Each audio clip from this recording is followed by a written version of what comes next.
Kalau ikutkan apa yang telah terjadi pada masa lalu tu, semua yang telah di bail out ini adalah merupakan talian hayat, bukan pinjaman.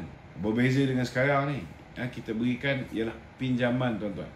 Kalau talian hayat, dia tak pernah dibayar balik tuan-tuan, kira hangus. Bail out ni kira hangus. Ini berbeza dengan apa yang dilakukan oleh Kerajaan Madani terhadap Sapura Energy Berhad ataupun Sapura Energy. Suntikan dana 1.1 bilion kepada Sapura Energy ni tuan-tuan bukan merupakan satu bentuk bail out untuk selamatkan syarikat berkenaan.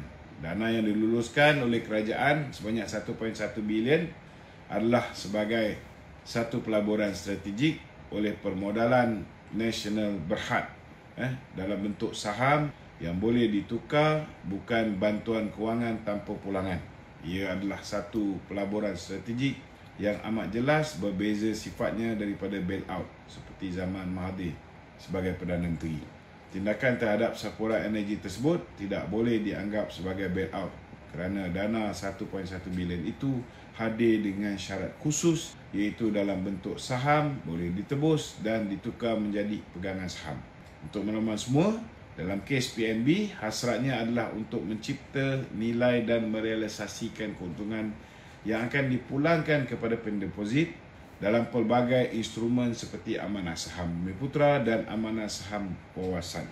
Maka syarat yang dikenakan adalah dana ni digunakan khusus untuk menyelesaikan tunggakan bayaran kepada lebih 2,000 vendor Sapura Energy. 80% tuan-tuan daripada vendor adalah merupakan syarikat Bumiputera, dan kerajaan akan meneliti perkara ini satu persatu. Ianya bukan duit percuma kepada Sapura Energy. Kesimpulannya, kita harus sedar bahawa Sapura Energy mula mengalami masalah kewangan sejak tahun 2019 apabila mencatatkan kerugian tahunan yang berterusan.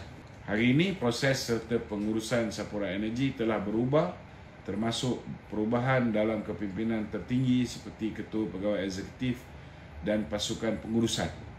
Bila kerajaan bantu vendor-vendor ni tuan-tuan, pengurusan Sapura Energy semua kena tukar tuan-tuan, digantikan dengan orang baru. Jadi dari segi itu, kerajaan mahu Sapura Energy berada dalam keadaan kedudukan yang lebih mampan adalah amat penting tuan-tuan. Dalam sudut strategi untuk Sapura Energy terus memainkan peranan dalam sektor minyak dan gas dan memberikan pulangan besar kepada peningkatan ekonomi negara. Kepada puak-puak PAS, khususnya Ahli Parlimen Bacok Syahir Sulaiman, fahami dulu perkembangan berkaitan dengan Sapura Energy ni. Apa yang dilakukan oleh PMX tidak sama dengan apa yang dilakukan oleh penasihat SG4 sebelum ni. Berbeza. Sekali lagi diingatkan, dana yang diberikan ini tidak hangus.